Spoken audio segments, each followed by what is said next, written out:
लखनऊ के बारे में बाहर की दुनिया में कुछ ही चीजें फेमस हैं।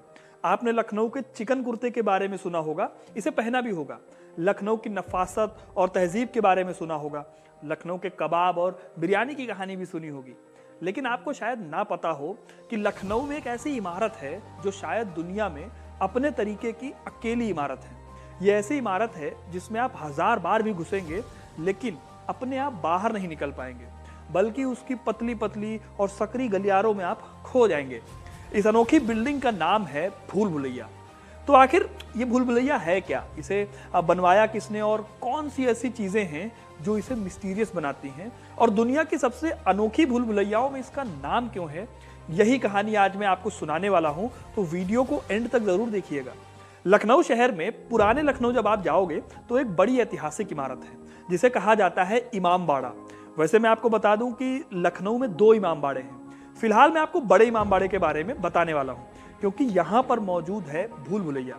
इसको अंग्रेजी में कहते हैं लेबरिंथ। अब आप सोच रहे होंगे कि इस भूल भुलैया में आखिर ऐसी क्या खास बात है। तो खास बात यह है कि आपको इमाम बाड़े की छत तक जाने के लिए उसकी सीढ़ियों से होकर गुजरना पड़ेगा, यानी कि भूल भुलैया की सीढ़ियों तक। कहा जाता है कि छत तक पहुंचने के लिए 1000 रास्ते हैं, लेकिन नीचे आने के लिए सिर्फ 3। इसलिए आप जितनी बार भी उसके अंदर घुसेंगे वापस लौटने में रास्ता भूल जाएंगे। इसीलिए शायद ये दुनिया में अपने तरीके की अकेली इमारत है। अब ये इमारत किसने बनवाई, क्यों बनवाई, उसी के बारे में चलिए जान लेते हैं। तो साल 1784 में अवध के सबसे प्रसिद्ध नवाब आसफुद्दौला ने इसे बनवाया था। कहा जाता है कि लखनऊ की जितनी भी नायाब बिल्डिंग्स हैं उसमें से ज्यादातर इन्होंने ही बनवाई थी। लेकिन दोस्तों सवाल यह है कि इसे बनाने की जरूरत क्या पड़ी। तो हुआ यह था कि 1784 में अवध में एक बहुत भयानक अकाल पड़ा। लोगों के पास न तो खाने के लिए खाना था और ना ही कोई काम था। लोग भूखे मर रहे थे। लेकिन कहा जाता है कि लखनऊ के लोग बहुत स्वाभिमानी भी थे, इसीलिए उन्होंने नवाब की मुफ्त की मदद नहीं ली, लेकिन नवाब उनकी मदद करना चाहते थे। तो उन्हें एक आइडिया आया कि एक बिल्डिंग बनाई जाए जिससे कि लोगों को काम भी मिलता रहे और उस काम के बदले उन्हें पैसा भी मिल जाए, जिससे कि उनकी भूखमरी की प्रॉब्लम भी दूर हो जाए, नवाब उनकी मदद भी कर दें और उनका स्वाभिमान भी हर्ट ना हो। इस आइडिया के बाद उन्होंने उस टाइम के सबसे बढ़िया आर्किटेक्ट किफायतुल्लाह को तब के शाहजहानाबाद और आज की दिल्ली से बुलवाया और इस काम की जिम्मेदारी सौंप दी। इस तरह से 1784 में इस काम को शुरू किया गया। हैरानी वाली बात यह है कि इस बिल्डिंग को दिन में बनाया जाता था और रात में तोड़ दिया जाता था, ताकि ज्यादा से ज्यादा दिनों तक काम चल सके और ज्यादा से ज्यादा लोगों को रोजगार मिल सके। यह भी कहा जाता है कि अकाल इतना ज्यादा भीषण था कि कई अमीर घराने भी कंगाल हो गए थे। ये अमीर रात में जाकर काम करते थे ताकि लोगों को उनकी खस्ता हालत पता न चल सके और वो पैसे भी कमा सके। अब ये तो आपको पता है कि ताजमहल को बनाने में 20,000 से ज्यादा मजदूर लगे थे। ठीक वैसे ही भूल भुलैया को बनाने में भी करीब 20,000 मजदूर लगे थे, यानी कि इस एक बिल्डिंग से 20,000 लोगों को काम मिला था। यह अकाल करीब 11 सालों तक चला और बिल्डिंग का काम भी तब तक चलता रहा। इस तरह से 1795 में यह बिल्डिंग बनकर तैयार हुई। जब यह बिल्डिंग बनी तो इसे एक मस्जिद नहीं बनाया गया, बल्कि एक प्रेयर हॉल बनाया गया। दोस्तों इमाम बाड़ा की अगर मैं बात करूं तो ये एक बहुत बड़ा कॉम्प्लेक्स है जिसमें एक मस्जिद है, एक बावली है और इसके साथ ये इमाम बाड़ा है। इस इमाम बाड़े की खासियत ये है कि इसके नीचे एक प्रेयर हॉल है जिसके बारे में बता चुका हूं, और ऊपर एक भूल भुलैया बनी हुई है। अब यहीं पर एक इंटरेस्टिंग बात है, क्योंकि इसे प्रेयर हॉल बनाना था इसलिए इमाम बाड़ा के हॉल में कोई भी बीम और पिलर नहीं लगाया गया। इस हॉल की लंबाई लगभग 163 फीट है और चौड़ाई 7 फीट है और इसमें कोई भी खंभा नहीं लगा है। इसकी छत 15 मीटर सभी लोग हैं, कम से कम 82 से ज्यादा है और सभी लोग यहाँ पे पूरी ईमानदारी से भूल भुलैयों की जानकारी पहले समझ लिए। ये जनाब 1773 में इमामबाड़ा बना है, बनने में 11 साल लगे हैं। उस जमाने पे यहाँ पे अकाल पड़ा था, भुखमरी का टाइम था, किसी का रोजी रोटी का मरकज नहीं चलता था। उस जमाने में 3 साल तक यहाँ पे 1771 से लेके 73 तक यहाँ पे जब बारिश हो रही थी सभी लोग रोजगार से सभी परेशान हो रहे थे। ना साहब ने कहा इमामबाड़ा भूल भुलैया दिन में गरीब लोग दीवारें उठाएंगे और शाम को बिल्डिंग गिराने का, बिल्डिंग तोड़ने का, बिल्डिंग ढाने का पैसा शाम को मिलेगा। जो पढ़े लिखे लोग इज्जतदार थे बिल्डिंग गिराने के लिए उनको शाम को बुलाते थे। 3 साल तक बनता रहा, फिर गिराते रहे, फिर बनता रहा, फिर गिराते रहे। जब शहर से 3 साल के बाद भुखमरी का काम खत्म हो गया, 1773 से लेके और 1784 बन के तैयार हुई थी। ये बिल्डिंग बनने में पूरे 11 साल लगे हैं। इसमें 22,000 मजदूर लगे थे काम करने के लिए।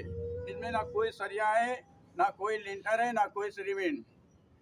1757 के बाद जब यहाँ से अंग्रेज लोग यहाँ से लौट के जाने लगे, यहाँ पे नवाब साहब को अकेला छोड़ दिया, नवाब आदिल अली शाह, जिनका इमामबाड़ा कलकत्ता में है। जब अंग्रेजों ने अंदर से गिरफ्तार किया, जब उनसे पूछा नवाब साहब आपके सारे नौकर और सारे सिपाही आपको छोड़ के निकलते चले गए, आप क्यों नहीं गए उठ के? कहने लगे मुझे कोई जूता पहनाने वाला नहीं मिला था, हम यहाँ से उठ के कैसे जाएंगे। उसके बाद जनाब इसमें 14 मसाले लगे हैं सीमेंट को हटा के। देखिए एक मिनट, सिंघाड़े का आटा, उड़द की दाल, माश की, चने की दाल, गन्ने रस, गोंद, शीरा, बेल का शरबत, चूना, सुर्ख मिट्टी, कोले की राख और भट्टे की राख और अंडे की जर्दी और शहद मिला के पूरी बिल्डिंग बनी है, खाने और पीने की मिर्चें मिला के। उस ज़माने जो पुरानी इमारतों में चिंगाड़े रहते थे, जो चिड़ियाँ रात में उड़ती हैं, यहाँ से लेके वहाँ तक कोई चिंगादड़ आपको नहीं मिलेगा, ना हवा भी नहीं मिलेगी।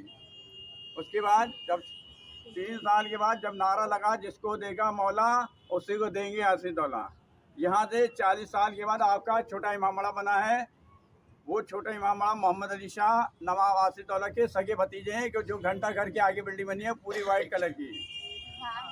एक मिनट ऊपर सब दिखा रहे हैं। उसके बाद जनाब, उसके बाद आपने कहावत सुनी है, आहिस्ता बोलिए दीवारों के भी कान होते हैं। जब आप लोग खड़े होंगे साथ में जितने भी हैं, मैं 2 पार्टीशन में आवाज़ सुनाऊंगा, हाथ में पन्नी लेके पन्नी बजाने की आवाज़ सुनाएंगे, एकदम 50 फीट की दूरी पे जाके वहाँ से टकराती आवाज़ आप तक आएगी जनाब।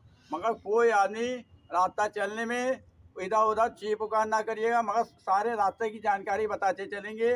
दिल्ली, आगरा, कलकत्ता, फैजाबाद जाने के सुरंग के यहाँ से निकलते हुए रास्ते हाईवे में निकले हैं। हाईवे से नवाब साहब कहाँ जाते थे ये नहीं मालूम किसी को। जितने नवाब बादशाह गुजरे हैं, जितने इमामबाड़ा बनवाया है, वो भी ईरान के रहने वाले, नवाब आसिफ दौला भी। किसी मुगल खानदान ने इमामबाड़े नहीं बनवाए हैं। पहले नवाब साहब ने कुआं बनवाया, फिर मस्जिद के निर्माण खुद रखी बुनियाद, उसके बाद इमामबाड़े की बुनियाद खुद रखी। जो नवाब साहब का महल है वो जनाब 4 बाग स्टेशन, जो उस ज़माने का उनका मुसाफिर खाना, अस्तबल, पीछे पूरा मेडिकल कॉलेज है, मरीजों अस्पताल मेडिकल कॉलेज। जो नवाब साहब का दरबार है मोती महल लान, अवर किलाज के पीछे स्टेडियम के पीछे मोती महल लान बना है, वो नवाब साहब का उस ज़माने का दरबार है। इस ज़माने के शादी ब्याहों का मैरिज हॉल है जनाब। आइए जनाब सभी लोग, जनाब 15 फीट चौड़ी दीवारें, उसमें 2.5 फीट की रास्ते, आराम से चलिएगा, कोई आदमी जल्दबाजी ना करिए जनाब, अपने अपने रहिए भैया। जितने भी लोग हैं 4 लोग जो हैं, एक ये तो मेरे साथ चलेंगे मेहरबानी से। दिल्ली, आगरा, कलकत्ता, फैजाबाद जाने के सुरंग के रास्ते बने हैं बेसमेंट में। अगर ये रास्ते खुले होते, जाने गारंटी आपकी, लाने गारंटी किसी गाइड की ना होती। आगे वाले पीछे वाले गड्ढे को देखते हुए आएंगे। मीटर से भी ज्यादा ऊंची है। इस तरह से इस हॉल को लकड़ी, लोहे या फिर पत्थर के किसी बीम के सहारे नहीं बनाया गया, और इस तरह की ये दुनिया की सबसे बड़ी बिल्डिंग्स में से एक है। इस भूल भुलैया में चारों ओर 4 रास्ते बनाए गए हैं। इसमें से 3 रास्ते गलत हैं और 1 रास्ता सही है। अब अगर इसकी दीवार हम देखें तो ये करीब 15 फीट मोटी है, लेकिन जो चलने का रास्ता बनाया गया है वो 2.5 फीट चौड़ा है। लेकिन जब आप यहाँ जाओगे तो ऐसा महसूस होता है जैसे कि दीवारों के बीच से कोई चल रहा है। ऐसा इसलिए है क्योंकि इसकी दीवारें खोखली हैं। यही नहीं, भूल भुलैया में जाते ही आपको जो पहली गैलरी दिखेगी वो असल में एक 330 फीट लंबी सुरंग है। इस सुरंग में ऐसी खिड़कियां बनी हैं जिन्हें दुश्मनों को देखने का ठिकाना कहा जाता है। इसके बारे में कहा जाता है कि नवाबों के जो सिपाही होते थे वो इन्हीं खिड़कियों से इमामबाड़ा और भूल भुलैया के मेन गेट को देख सकते थे। लेकिन जब आप इन खिड़कियों को नीचे से देखोगे तो आपको कुछ भी नजर नहीं आएगा। सबसे इंटरेस्टिंग बात यह है कि इसको हमारे घरों के किचन के सामान से बनाया गया है। यहाँ की हर दीवार उड़द की दाल, गुड़, बेल, गन्ने का जूस, सिंघाड़े का आटा और शहद मिलाकर बनाया गया है। इसे इस तरह से तैयार किया गया है कि 20 फीट की दूरी पर आप बिना मोबाइल के किसी से भी आराम से बात कर सकते हो, इसकी दीवार पर कान लगाकर। और उस टाइम पर जो सिपाही होते थे वो आपस में इन दीवारों से ऐसे ही कांटेक्ट करते थे। सिपाहियों को दीवारों पर कान लगाने पर दूसरे सिपाही की आवाज आ जाती थी और ये सारा काम यहाँ की हवा से हो जाता था। और इसे लोग आज तक एक बहुत बड़ा रहस्य मानते हैं कि उस टाइम पर लोगों ने इसे कैसे बनाया होगा। तो दोस्तों, ये थी कहानी लखनऊ के इमाम बाड़ा की, जिसे कभी अकाल से परेशान लोगों की दिक्कतों को दूर करने के लिए बनाया गया और आज ये दुनिया की सबसे ज्यादा रेयर बिल्डिंग्स में से एक है। आपको भूल भुलैया के बारे में पहले से ये बातें पता थी कि नहीं, हमें कमेंट करके जरूर बताइएगा। आपको भूल भुलैया के बारे में ये बातें पहले से पता थी या नहीं, हमें कमेंट करके जरूर बताइएगा। और अगर आप इमाम बाड़ा गए हैं और भूल भुलैया देखी है तो वहां का एक्सपीरियंस भी जरूर शेयर कीजिएगा। वीडियो अगर पसंद आई हो तो इसे लाइक और शेयर करना ना भूलें और ऐसी इंटरेस्टिंग स्टोरीज के लिए हिस्ट्री कनेक्ट को सब्सक्राइब जरूर करें। धन्यवाद।